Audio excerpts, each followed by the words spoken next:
What do you think of the space collective? So sick. Yeah. Yeah. Awesome space, dude. I was telling my girlfriend the other day, I was like, if I was going to build a gym, collective is exactly what it Sure. would be, man. Between the cold plunge, the sauna, the Mhm. co-working, everything. It's got a dope vibe, like good people, the Yep. IVs. Oh yeah, it's I mean, the yeah, best. it's very similar to, I trained at this facility for a while called Unbreakable Yeah, in LA, in LA. right behind I that actually, taco spot, right? by the top, yeah, above Yeah. Pink Taco. Yeah, I started working. I think Danny was working out there too. Amendola, But yeah. they had a bunch of good athletes out of there. But it was kind of was a similar feel where it was like all in one shop, but not as big as this, man. You guys just have a lot more land to work with out here in Big Texas. time. Yeah, So, Texas is a different beast. yeah. And in New York, coming from there, you have to fight for square footage hmm and then paying a fortune per square foot. So when I got out here, I was like, this is just like Disney World. How long you been out here now? About a year and a month, year and change. Okay. Something like that. Cool. Yeah, it's unbelievable. You're brand new. Brand new. Yeah. Okay, so real quick, thank you. I know who you are. Mike Lee, fighter, recently started a CBD company. hmm We have a mutual friend that connected us, Tom Deegan. Shout out to Tom, great Yeah. dude. That's actually what brought me here to Austin. But if you don't mind, just if you've done this a million times, quick little intro for people that don't know who Mike Lee is. Yeah. So, first of all, I had a 10-year career as a professional athlete. I was a boxer.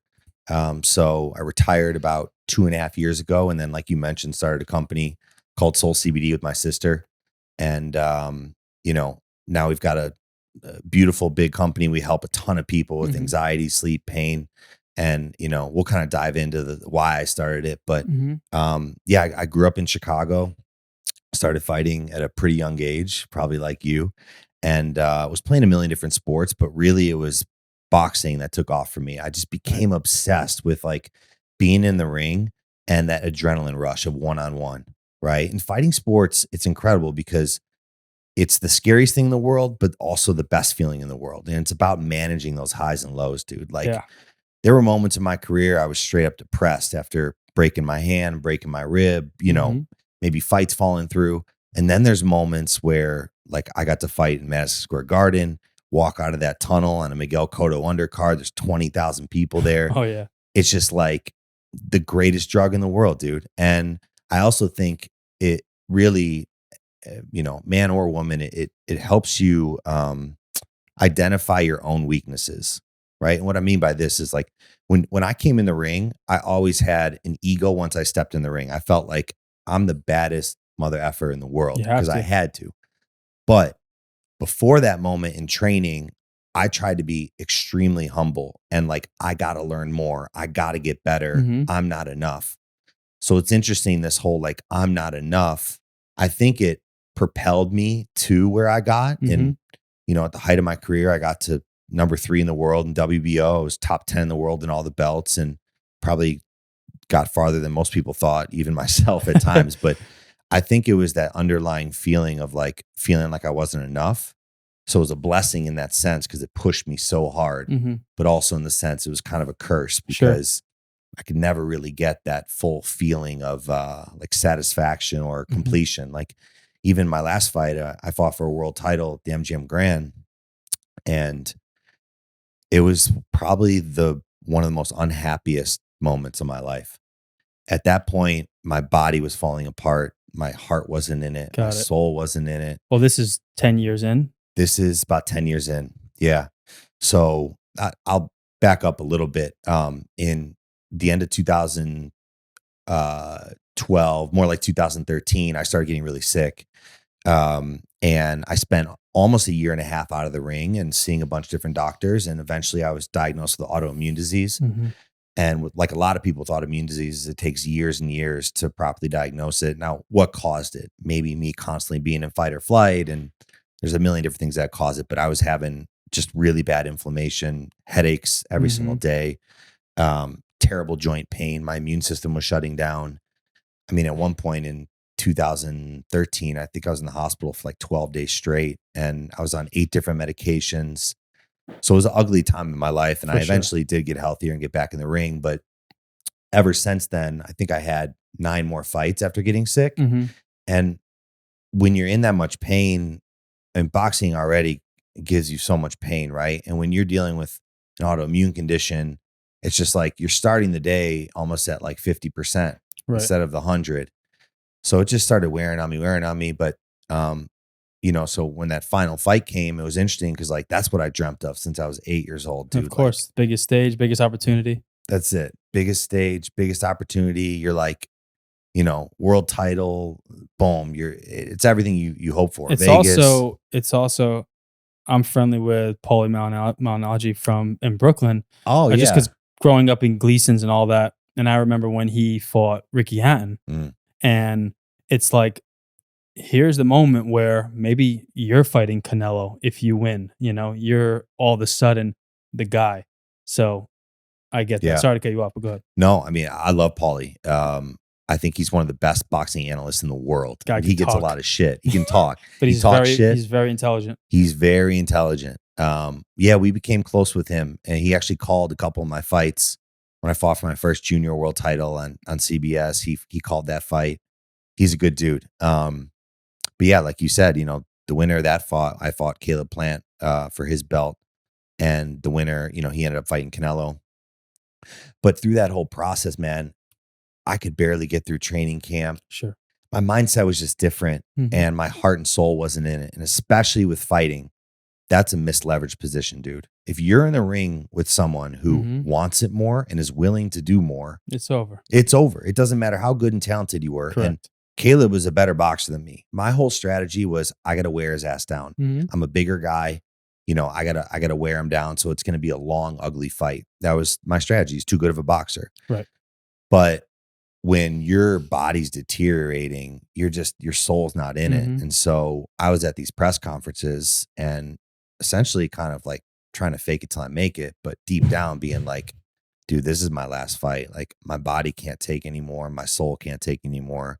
I'm just in too much pain 22 fights in. And so um I do think it was a blessing that I lost because it would have been a lot harder to retire if I won and, won that belt. So, And then everything happens for a reason, man. have that monster Canelo in front of you. Yeah, and as much of an honor it'd be to fight him, Yeah, I've always I think he's pound for pound best in the world. incredible. Um, And we watched Canelo's a that last monster. fight at my buddy's, Yeah, tattoo shop, and I thought he was gonna take out Golovkin, but Golovkin's just he's still probably top 5. He'll compete with anybody else, maybe even win, yeah. but, Father time is interesting, especially in fighting sports. With Golovkin, you could definitely see the age coming on him, mhm, but he's got a chin like no other, and yep, obviously skills that have made him mhm, multiple time world champion and one of the greats in our generation. But you can kind of see you lose a step. mhm, And it's interesting. Some of that started to kind of happen to me when I got in my 30s, to where your mind is like, okay, I knew I wanted to block that shot or move to the left a little bit, but your body's just like a millisecond behind. And yeah, you're like, what is this? right, And it's a tough realization as an athlete to like realize that your body is saying no, kind of even when your mind is saying yes. mhm, And because when you're young and you're doing well, you feel immortal. correct, And then one day it's over and it's fucking done. And you're not getting that high anymore. mhm, And you're like, what do I do? right, And it's this like empty feeling. And I have so many buddies who have either played football or fought or played hockey that after they retire, they go through, depression and feeling like mhm, what's next, because it's identity, dude. Like that was my entire identity. And so you miss that like community and that identity and that feeling that you mhm, had that you're enough. And you feel like it's almost like taken from you right, because it wasn't your choice in a sense. It mhm, was Father Time's choice. sure. So So this next chapter, and I love this correlation between athletes and then your entrepreneurs, founders, because everyone's in some kind of fight, no matter what it is. And now founding with your sister, and I want to talk about the fights with you and your sister. I'm sure there's some highlights yeah, there, for sure. but if you can just shine some light on that, like this is in the world of business is a big fight. There's a lot of highs and lows. You know, I think I remember listening to Tyson one day, or I believe it was Tyson, or actually it was actually Curtis Jackson, Mr. 50 Cent, Oh, and he was like, the guy in the street with the gun, at least he's here to rob you. Mm, But a guy in a suit with a smile and a mhm. pen and a paper, he can possibly do the more damage to you. Um, Yeah. I'm pretty sure how we carry ourselves, the people we have in our circle, and the energy that we align ourselves with, we don't come across that many kind of those situations. But can you talk about this different fight that you're in now with being an entrepreneur, founding a company? Yeah, dude. Well, in boxing, we deal with a lot of that. So I Yeah, kind of, right. you got a lot of snakes, a lot of, Uh-huh. it's just the nature of the Right. industry. But, yeah, I mean, I'm so grateful for my career. And that's why I'm a huge proponent of sports in general, because even at a young age, it helps you kind of learn how to overcome some obstacles. Right. And so for literally me, I've been punched in the face and knocked down in front of a million people on TV. Like I've been, I've always been willing to put myself in a position to where I could get embarrassed, Mhm. but I knew that other people weren't willing to do that. And so I think that's translated into business to where I'm willing to make mistakes. I'm willing to learn. And I've really checked my ego. And Mhm. I think that's been one of the biggest things that I've learned, not only as a fighter, but now an entrepreneur. And now we have a bunch of employees and I have people I have to manage. I have a lot of people on my team that are smarter than me, that are smarter than me in different areas. And the key is checking your ego, understanding your strengths and weaknesses, Mhm. and finding the right team around you that can fill those gaps. Correct. But if you're sitting there thinking, I know everything, I can Mhm. do it, I'm on my own, you're never going to win that game. You're never No. going to be able to create something beautiful. And so checking your ego, I think, is incredibly important, and having humility and empathy has been something that Mhm. I've luckily been, I think, decently good at so far, and I'm constantly learning. But Mhm. having empathy for my team is massively important too, and Sure. kind of helped Would me with would you all those say highs that's and like the lows. real skill? I've in my career managed quite a few people, been through a lot of that. Those moments when you're trying to empower your employees, Mm, delegate, however, also making sure that they're checking those boxes exactly how they need to be checked, and then give a little room for creativity after those boxes are checked. Because you have a lot of people, I'm sure, out of the gate are trying to be innovative and impress you and, you know, first in, for, last to leave. mhm. Would you say empathy and just empowering is the best way to go about that? I think so, without a doubt, because I know for me, I always performed better for trainers and coaches that didn't teach me in a way to where I was afraid of making a mistake. Mhm. That's a massive difference. Are you playing because you're afraid of making a mistake, or are Mhm. you playing because you're going all out? And what I mean by that is you got to create this environment to where people feel safe to try things, to innovate, Mhm. to make mistakes. I mean, just the other day I was talking to my director of marketing, and we were talking about a certain campaign that we spent money on that kind of failed. And I told him, I'm not upset. In fact, I love that you came to me with this initiative.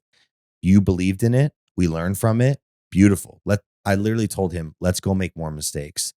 And obviously that has its like limits with Of spending course. money, but I want to cultivate and create that sense in my community and the people around me that like we're all going to go for it and make strategic decisions on what we want to do, but we can't be afraid to make mistakes. Correct. If you play scared, you lose For sure. always. I mean, It's like being gun shy when you're fighting. Maybe you hell got yeah. clipped once in your fight, and then instead of just addressing it, correcting it, you just go back out in the fire, or you get barked at.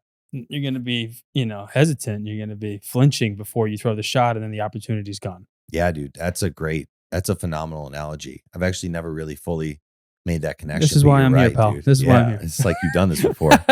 Well, it's cool too because you fought, you kind of know that. I Hmm. mean, that's exactly it. If you're a little bit gun shy, that split second, it like fucks up everything. You gotta, and you can't. But it's interesting because you can't go out with like reckless No. intentions either, right? I went out too recklessly against Caleb and ended up getting Hmm. knocked down and then eventually stopped. And I've so it's like it's finding that mixture. But no matter what, especially with business, you can't be concerned about that. You gotta just fucking go for it, Hmm. and you can't be gun shy. Yeah, I For like that sure. analogy. Yeah, there you Yeah, dude. go. I'm not extremely knowledgeable in the CBD space. Mhm. I know how helpful it can be.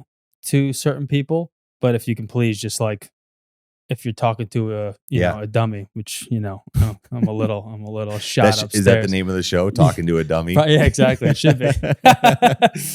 Yeah. But yeah, tell me a little bit what inspired it. I know you said you had some autoimmune issues, Yeah. and just if you could tell me how it's been helpful, but also a little bit on the business side of it. Yeah, for me, as I mentioned, I was on 8 different medications at the time, and especially the anti-anxiety and antidepressants that I was on. And no shit, I was depressed. Like, as I look back at it, it's like a pill wasn't going to solve my depression of the pain I was going through and not being able to Hmm. do what I love. But I learned about CBD, like I think in 2016, 2017 is when I first discovered it. And um, CBD is the non-psychoactive compound that's found either in hemp or marijuana, right? Hmm. So you've got marijuana, which is really high in THC, the psychoactive element, and lower in CBD, and then hemp, which has high in CBD and other Hmm. cannabinoids, which we can dive into, but low in THC. So for me, especially getting drug tested, I needed to do zero For THC, sure. and I just don't like getting high either. I do think there's a place and time for THC. I have a lot of friends and people that have gotten good pain recovery or things like that. But for us, we saw the benefits of CBD. What it does is it activates your endocannabinoid system, and every single mammal has an endocannabinoid system. It puts your nervous system into homeostasis. And why that's so incredible and there's so many benefits is when your nervous system is homeostasis, it helps with so many other issues Hmm. underneath, right? When you're stressed and you have anxiety, that's when your immune system flares up. That's when things start going haywire within your not only central nervous system, your entire body, right? Right. You smiled. I think Yeah. that Yeah. struck a chord with you Yeah. Yeah. probably. So it's like you can't recover well, you can't sleep well. So we hit that underlying mechanism of if you have anxiety, and for me, I was really tired of taking lorazepam. I was like, there's got to be other options.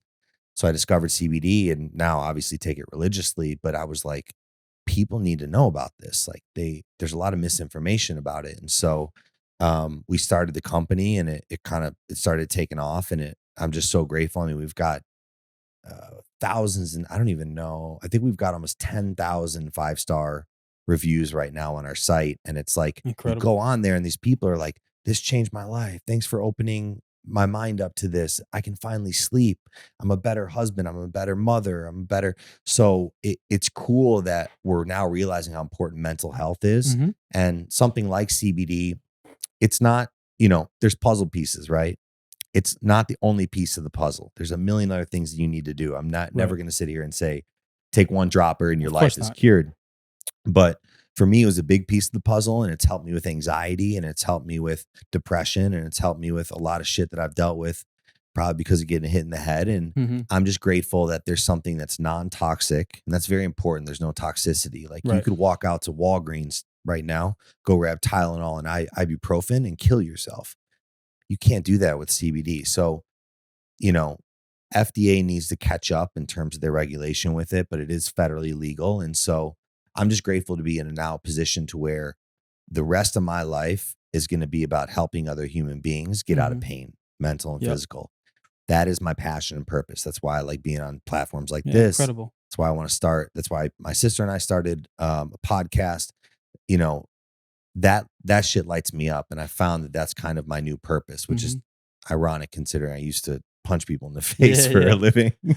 So a big reason I was super excited to do this is because I want to touch up on health, Mm, longevity, the mental aspect, everything you just mentioned, but then also kind of wealth, right? What that journey looks like, what the economics look like from each individual's craft. If you don't mind, like just because I'm very interested, what does that look like? Because I'm assuming. Well, then again, by the way, very educated individual here. Okay, where'd you go to school with Tom? Notre Dame. Which is interesting because he's not a super educated No, individual. I don't know how he got in, man. He must have snuck in or something. But I actually am very intrigued by just okay, went from fighting and Yeah. now here's this world of business, right? Yeah. Manufacturers, distribution, vendors, partnerships. How does that look like? What does it look like behind the curtain? Yeah. I mean, a couple things. One, what it means is I learned all this on the go. I mean, Mhm. I studied finance and business, and actually, while I was in the amateurs and I was fighting, I worked at the Chicago Board of Trade. So I was a runner in the pit, in the commodities pit. Mhm. Started to learn about that, and then I would at night go to the gym. But this whole world of CBD, everything between the vendors to work with, Shopify, merchant processing, the whole e-commerce space. I just engulfed myself in it. I became obsessed. It was similar to boxing. Like I just became obsessed. And we started slow, and I ended up hiring really smart people that knew website design, that Mhm. knew ad spend. That was massively important. But it was kind of starting slow, making a shitload of mistakes Mhm. and just diving in kind of head first because it can be daunting, right? But I kind of gave myself permission to make that mistake. And in fact, my sister and I had started a business before that failed. We invested our own money. It was a healthy meal delivery company, which Mhm. now is super popular. But at the time, it was like, it's so cliche that like you learn more from the failures. But I have, man. Like, I got my MBA running that, trying to run that business Right. and it running to the ground and failing. Between like, dude, I was like, okay, I need to go to Chase and open up a business account. Like, how does that work? Like, it sounds crazy, but I was Googling everything. Mhm. And that the failure of that business taught me so many lessons of like what kind of people to hire, how to get started low, like, Mhm. okay, creating a business plan. And so we just started really slow. We started with a limited amount of inventory. We found someone to make the website. We had ideas of branding, we had ideas of marketing, Mhm. and it just started snowballing. And then all of a sudden, 6 months in, we made our first official hire. Mhm. And then we're like, okay, these are buckets that we're missing. And also, I will say I did get a lot of help from some like mentors. I think that's massively important. There were a couple buddies that had CBD companies, and I was paying people for an hour of their time. So I'd be like, hey, man, I really want to learn from you. I'll pay whatever. I got a million questions. And so I just all of a sudden started having calls with all these people Mhm. that I had in my network, and I have notebooks full of all the information. And Sure. so I kind of just like went to business school myself. And you'd be surprised how much people wanted to reach out, man, Mhm. how much people wanted to help. And so don't be afraid to ask for help. And I Yeah. think, that's kind of how I got here. Right. What is, if you don't mind sharing, what does it look? What does it cost to make this stuff? What are like margins like on these things? What's next to reach true scale if you're not already there? I don't know much Yeah. about Well, how you guys are doing. what's beautiful for us is we're profitable. So we've been able to kind of keep pushing that forward. The margins are great in the general supplement and CBD world. So when you come out the gate with 60 to 80% gross profit margin, you're in a healthy position. You're in a healthy position to hire, to Mhm. scale, to spend money. So that was kind of the beautiful thing. I mean, in the beginning, literally, Angie and I put in $60,000. So it was 30, I think, of our own, and with that, we bought a limited amount of inventory. Mhm. We bought, labels, the website design, the whole thing. We spent, all our money on basically those portions of the business. And we were like, okay, we know the margins here, and we're really lean. And the beauty was Angie and I both had we had a following already, and especially my sister. I'm so proud of her. She has a big podcast. I think she's got over 15 million downloads on her podcast. She has a huge female community. Incredible. It's crazy, dude. Like 2 years ago, she threw this event called Pays to Be Brave, and it's a mixture of like business marketing meets personal development. Mhm. She had almost 3,000 women come to see her speak. That's And wow. she was 29, Holy maybe she shit. was 30. I was in the back of the room crying, dude. I was so Yeah, fucking proud of of her. course. And so, she's created this incredible like following in business, and she's got such an infectious personality. And so we did come out the gates not having to spend a lot of money on ad spend, which I think is important and kept us Right. profitable. And it went from, all of a sudden doing we were so pumped when the first orders came in and we did $100. And then I Mhm. remember one day we did $200 of revenue in one day, you know, and now we're talking about tens of thousands of dollars in a day. And it's like, Love that. it's interesting how your kind of perception Mhm. changes. Big time. But I still remember that first order from somebody I didn't know, Yeah. It's huge. like it You're was, emailing them yourself like, "Oh my yeah. god, thank." I was like, someone found out about us. It's like, okay, this isn't my mom. This isn't like, my friend. Right. Um, but it was a slow kind of trickle. But I Mhm. do think if you're getting into a space to where you have some healthy margins and you can kind of forecast a little bit of what Right. you want to do, it's massively important. And we're just lucky that right now there's actually been an overproduction of hemp, which has been great for us on the CBD side because as a brand, it's brought margins really high and CBD prices down, which has been great. So we've now been able to take that money and hire new people. We've now hired doctors that do Mhm. all of our capsule formulations. We've been able to like up level our game to where we started as a basic ass CBD company, and now we're starting, and we've already launched capsules that help with hormone, thyroid issues, gut issues. So it's like it's wild in a few years how it's progressed. Incredible.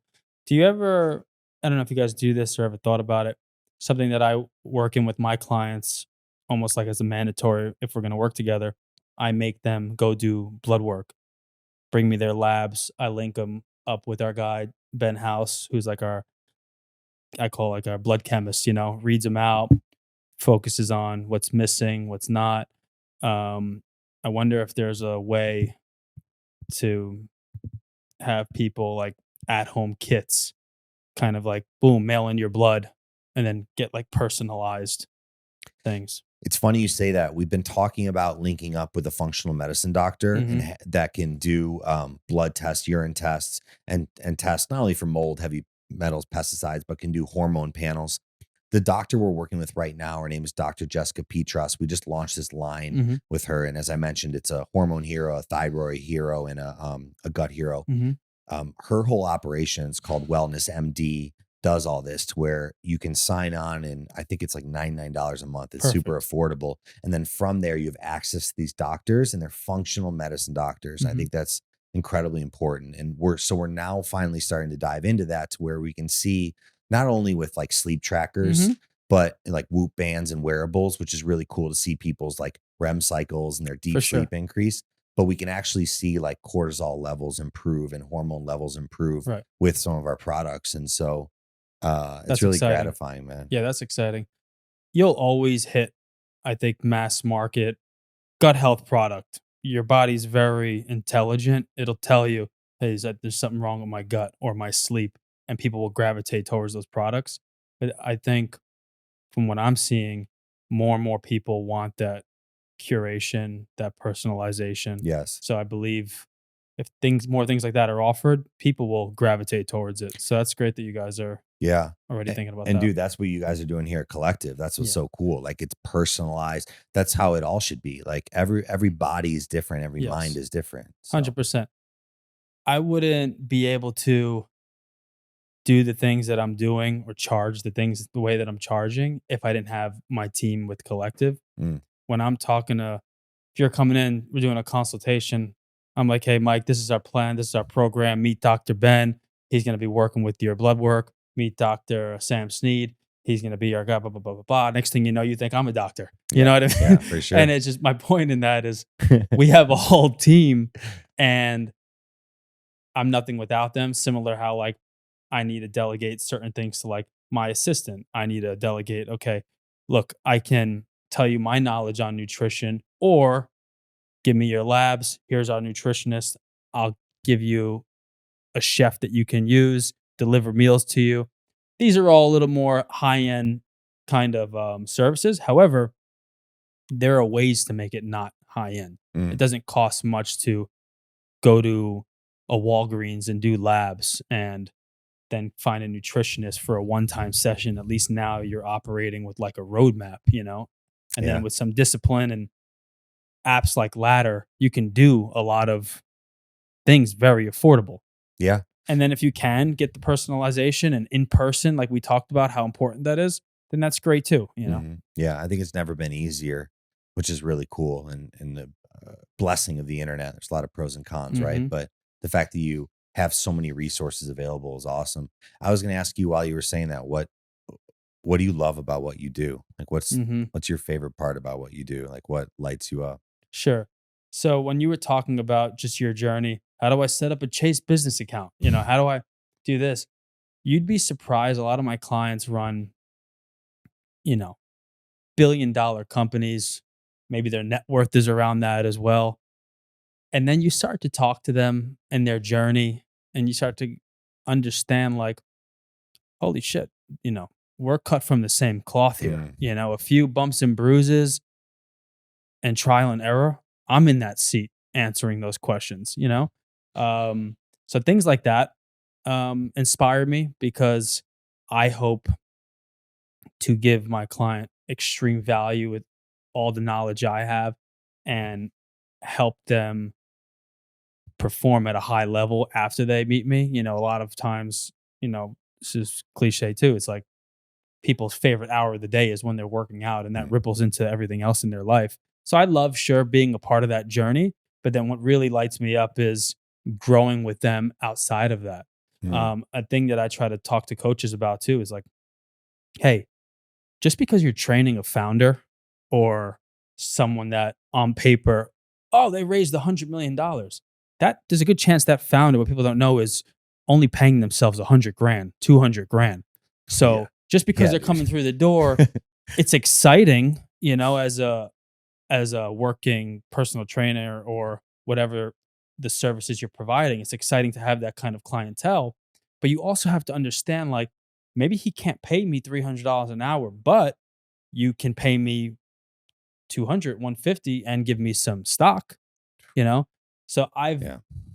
I think personally that's what's been very meaningful to me, because then not only am I setting myself up in the future, but just like they're betting on me to pay me for their uh, health and wellness, now I'm betting on them too, you know? And Mm. it's kind of like we're investing in each other, and now we're both a part of the same journey. So, It's really cool. Really mhm, important mindset to have, right? It's like sometimes even with that example of the cash, it's like you say no to a little bit of cash up front for learning and for a mhm, lesson and for yeah, knowledge. And that's massively important. for That's sure. really cool. So things like that, but all goes back to this right here: the reach out, we can shake hands, the impact that comes with the face to face and the connection. And Yeah. I'm so glad this mask stuff, for the most part, is done. Yeah. Texas is pretty Yeah. leisurely and chill with this You stuff. guys have been, yeah. So I'm very happy about that, you Yeah, know, for and sure. you know, we're not the worst looking people, so I don't like hiding my face. Uh, so yeah, Yeah. that, man, just being a part of growth and Yeah. impacting someone's day is huge. Well, I think we have, I mean, we definitely have like a mental health crisis on our hands now because of the Yeah. pandemic. And it's like, I was just on an interview with someone the other day, an expert on this, and he was saying that suicide rates with men in particular is like 2 to 3 times higher than women. Mhm. And you're seeing like all these issues, not only with like veterans, but with everyday people right Yep. now. And it's because this whole idea of everything on the camera in front of the screen Mhm. isn't how we were built. Nope. It's not how we were designed. It's just Mm-mm. how the last 10, maybe 20 years has changed. And it's like our our biology is not caught up. Right. So that's why I have a business is because people have anxiety and we're trying to like Mhm. help with this whole mental health crisis. And so I think gyms like this is massive. And Right. like every time I'm in town, I want to come here because it's not just about like working out at home, which is great too. Like sometimes you do need that Mhm. community. For At least sure. for me, that's really important. Also strikes a chord here, and you say that because in our circle and what we do, we're around motivators, innovators, you know, health and wellness professionals. And then you have like each of them have their own community of like influencers, micro influencers, and or just your stay at home mom or dad, right? And these people are looking up to perhaps you, a Tony Robbins, or whomever it might be. But knowing those people that Mm, they are looking up to, mhm, very often are we like checking in with one another, mm, because shit gets heavy real fast, you know? mhm, And just because we try to preach this word, right? All these words, and doesn't mean that, okay, when the lights are off, voices aren't getting loud. And you talk about all this engagement with the phone. Sooner or later, you're like, okay, I refreshed this 100 times, nothing's there. The instant gratification's done for the day. And then once you shut that off, it's like people are having to relearn how to deal with that silence. yeah. You know, one big thing I started doing, I think I heard this from Andrew Huberman's Mhm. podcast, and he's an awesome podcast. Yeah, he's People great. need to check him out. I'd love to have him on our show one Mhm. day, but he was talking about, right in the morning looking at screens. And so one of the habits that I broke that I'm really kind of proud of now is like, as soon as I wake up, I used to look at my phone immediately. What does that do? Immediately triggers your nervous system, your sympathetic nervous system Mhm. to fire on. And so you want to stay in that parasympathetic nervous system, Mhm. rest and digest, especially in the morning. You want to get sunlight Right. to start that circadian rhythm. And Sure. so I've done that now the first at least 30 minutes of the day.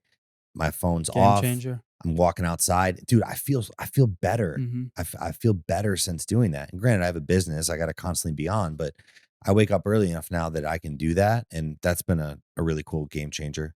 Yeah, I try to tell people to train yourself like anything else. Wake up a little bit earlier without your alarm if possible, and then hydrate. Yeah. Instead, eh, alarm wakes you up, caffeine hits you, Yeah. and then it's just like you're already reacting to so many different things instead of setting the pace. Yeah. So I hear you Exactly. on that, man. Yeah. Do you guys ever do any like breath work or Yeah, meditation or yoga for here? sure. Once in a while, we'll have like an expert come in Sweet. and teach us some stuff. One of our PTs, Colin, studies in depth with breath work and diaphragm breathing. I Awesome. love box breathing personally. Yeah. So once in a while, when I'm teaching classes to conclude, I'll kind of like shut the lights, get some good music on, focus on some box breathing, Yeah. and I find it to be helpful. Yeah. We used to do some box breathing before big fights in the dressing room, or like 4-7-8 breathing. Mm-hmm. Inhale 4, hold 7, exhale 8. I Mm-hmm. still do that to this day. Dr. Andrew Weil, I think, came up with it. And there's a lot of different versions, but Yeah, it's literally proven to bring down your heart rate, sure. lower your cortisol. So I remember many fights in the dressing room to where Mm-hmm. you're like, you hear the crowd outside and you're like, fuck, there's no turning back. Like we're No. doing this. We do these 4-7-8 breathing techniques, and it always helped. Yeah, man. It's so funny. Sometimes I'll have people in my car going to play pickleball or something, which we'll do soon. Yeah, dude. And then you turn the car on, the last song you plays or podcast would be on, and sometimes it's like Beethoven, and then they're like, "Dude, why are you listening to this like music? Put me Yeah. this." And I go, "If I don't listen to this relaxing stuff, everyone's in trouble." You know what I mean? Yeah, man. Yeah, You got to for do all sure. these things to stay locked in. For sure. I guess what's next? Yeah. What is next? I don't know. I was hoping you could tell me what's next. No, I mean, we're, growing the business. That's been really exciting. The podcast. Yeah. So my sister and I are starting a podcast, calling it The Best Medicine. We're going to Hmm. have a bunch of health and wellness experts, athletes, Hmm. cool people on, and just inspiring stories. You mentioned earlier about one thing you noticed that like maybe this guy was raising $100 million, Hmm. or you like put people on pedestal, but you kind of realize like, oh shit, there was a point where they didn't know what the fuck they were doing. Correct. What I love about some shows like How I Built This or other Hmm. podcasts is that it instills hope, and because you kind of realize like no one has the answers. We're all just trying to figure it out, right? Correct. So that's what I'm trying to do with the show, Hmm. and kind of like get cool people that have accomplished cool shit, but also failed and fucked up a ton, Yeah. to kind of show their journey through it, so that Hmm. people can see themselves in those people. Just because that's what I like. So yeah, that and the podcast. And then, when I'm back in California, trying to surf as much as possible, Sure. trying to become a pro surfer. Surfing's And big out here. well, Or what they call wake wake surfing. Yeah, surfing. I'm Yeah. talking like ocean Sure, surfing. yeah. But wake surfing's cool too. I Yeah, like it. people Yeah. crush it out here. It's a lot of fun. I Yeah. haven't done it yet. No I've been too sharks. much on the no sharks, Yeah. too much pickleball. I think that's what I'm gonna do, is just go pro. I think you should go for that, dude. I love it. I love that for you. Dude, it's insane. Yeah. Best workout. You turn pro, Soul CBD will be your first Okay, sponsor. done. I got you. That'd be sick. Yeah. Do you have any products? Yeah. So we've got Oh no, I meant like right now. Do you have any with you? oh yeah, dude. I've got I brought You a guys couple mind for you. grabbing a few? Hell yeah. Exactly. Watch the hammer. It's not much in there. Actually, I was in Croatia a few months How ago. so funny I would it got be? You just took out like a band of cash, fuck, a yeah. gun, this, Floyd. that. Yeah. What do we got? Bring you. Oh hell yeah. Okay. Is this the new one? Yeah. Sweet. Nice Is this in bag. the shot? I mean, you got a lot of angles here, so All right, man. Okay. Little bit of shameless plug. Yeah, what do we got No, here? no, no. So This is great. those are 25 milligram gummies. And what does this do? So a lot of that helps with anxiety. You could take exactly just jump in, bro. Um, It's not gonna put me to sleep, right? no, it won't put you to sleep. So Okay. we do have sleep gummies that have melatonin. They have CBN, which Yeah. is cannabinol, which is like a Mm. sleep inducing. This is much more like you just feel even Mhm. keel. You feel chill. That's great. Um, Yeah, you had won't me at anxiety. won't That's zonk great. you out. Yeah, man. We worked a long time on the flavor because most of those gummies taste like hemp. Mhm. And then our capsule line, they're all doctor formulated. Our alert caps that have, lion's mane, cordyceps, a bunch of nootropics and adaptogens, and then with CBD, which is important because often when you're drinking coffee, you feel jittery. So a little bit of CBD kind of brings you down. Amazing. But yeah, these alert caps I brought for you, those I take every single day. They're like focus capsules, Yeah. and people are really learning the power of adaptogens and mushrooms. And Perfect. so we've Every day in the morning? every day in the morning, I take 2 of those, man, and it gives you a nice lift. You feel focused. Everything's Amazing. all Thank you. natural. So really proud of those. Those are probably 2 of my favorite products that we have. What's like the best selling for you guys?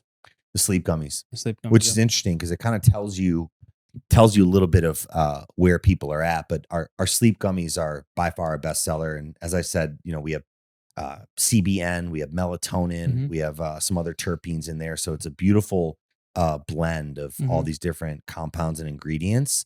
And we've done a bunch of studies too with like Whoop bands and Aura rings Great. and shown incredible sleep Mhm. improvement with this product. So I'm really proud of it. We spent a lot of time in R&D, Okay. and it kind of shows you where the market's at in terms of people are really struggling with sleep. And it's massively Mhm. important for your recovery and your health to get good sleep. Have So you ever heard of someone named Ariana Huffington? yeah, of course. So Yeah. in New York, trained for quite a while, her and her sister Agape, Oh, and awesome. and she's talking about sleep like what 20 years ago, Yeah. um, and is just very very big on that whole movement. That could be someone to link you with at some point.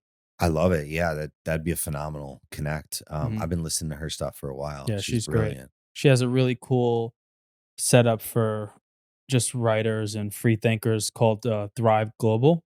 Yeah. So once in a while, I'll write just something and she'll share it, publish it. It's pretty cool. I would love to write for that. I've written for the Players Tribune once, but Mhm.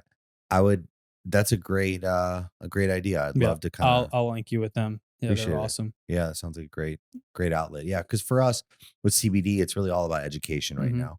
There's a lot of misconceptions and a lot of bad actors in the mhm. space, Yeah, like any nutraceutical company, right? So it's like educating people on what to look for mhm, and how to look for quality products, I think is really important. mhm. Yeah. Got it. What was your best punch? I think my right hand, Right which is hand. funny because I got a big scar on it. I actually this happened at Madison Square Garden. I broke it in the Mhm, fourth round. I think it was a 6 round fight, and adrenaline was going so much that we got back. I didn't even realize I broke it. mhm. We got back to the dressing room, took the hand wraps off. All of a sudden, this hand was twice the size of this one. My dad's like, "Well, we got to go to the hospital." But yeah, I think I had power and I had athleticism. Mhm, So where other people and I think I got pretty far with limited kind of like experience. And while mhm. I got better and better, um, you know, there were definitely a bunch of other guys that were faster and had more Sure. boxing technique. But for me, I always try to like impose my will, and Mhm. I usually like had a good amount of knockouts and knockdowns Right. because of my like athletic ability. Mhm. And So instincts for and sure. instincts, right? And when I was healthy, reflexes that I felt like were pretty on point. Dope. Yeah. What do you think of the kid I train, Amador? Dude, he's sharp. Yeah. He's sharp, When I man. when I work with him and I just think about just that journey, the amateurs. He's 17, boxing since he's like 6, probably 80 fights, It's a gonna grind. do the Olympics. And I just like take a breath because it all sounds exhausting. And he hasn't even turned pro yet. Well, dude, that's important you say that because, you get so much pressure from your family, from people, Mhm. go, go, go. But mental health, man. Yeah. Like if he wants longevity in this game, I was telling his dad, take it slow, man. Mhm. Take your time. Even when you turn pro, like build up, get experience, Mhm. fight a southpaw, fight a big guy, fight all different styles, Mhm. and then when you're ready, do it. And even for him, maybe it makes sense to like take a little bit of time off in between tournaments, just Yeah. because you get worn out so fast and they push you so fast. So, Yeah, the funny but thing is, I was talking to his dad. He just came back from Guatemala, like, for trials mm, and stopped the 3 opponents, knocked them all out, came back, just got his driver's license, you know? He's 17, so it kinda puts it in like, "Oh my god, you're doing all these things," and then, yeah, "Oh, but I'm still a teenager. I yeah, just learned how to drive."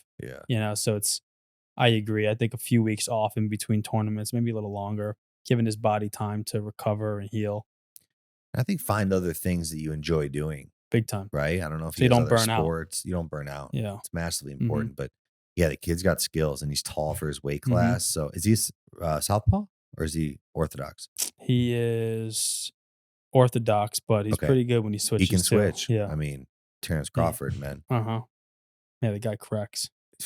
Which, Mm, by the way, I really hope that fight goes through Errol Spence and Terrell, because rarely in boxing do you get two of the best that fight at their best. and yeah, Usually that they wait till they're too yeah, old. no, they're ready.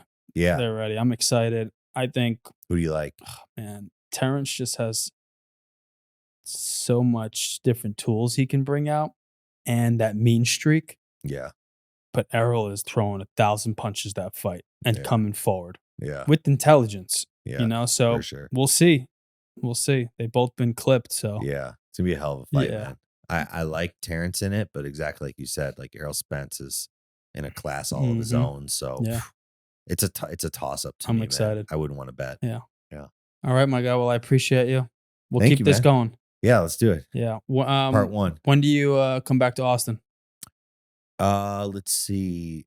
Before the end of the year, Okay. you know, like I said, I'm looking at spending a lot more time out Hmm. here for the business and just, families out here. Sure, So yeah, trying to come out. I want to come out here when it's not hot as hell. dude. Dude, I don't know how you guys do it in the summer. Yeah, Even now, it's a what are we doozy. in? September, middle of September? 100, We degrees out played there, last weekend pickleball in the middle of the day. It was like 101 and I like almost passed out from heat exhaustion. dude. It's yeah, I was like, yeah. You literally. better bring out some like aminos, Yeah. electrolytes when you And go out there. LMNT. Yeah, Yeah. yeah. I dropped like 4 pounds in the last 3-4 months just from playing. You know, Yeah, man. eating the same, lifting the same. uh, you know, and just you're out there just dripping. Yeah. All right, my man. Cool. Appreciate you.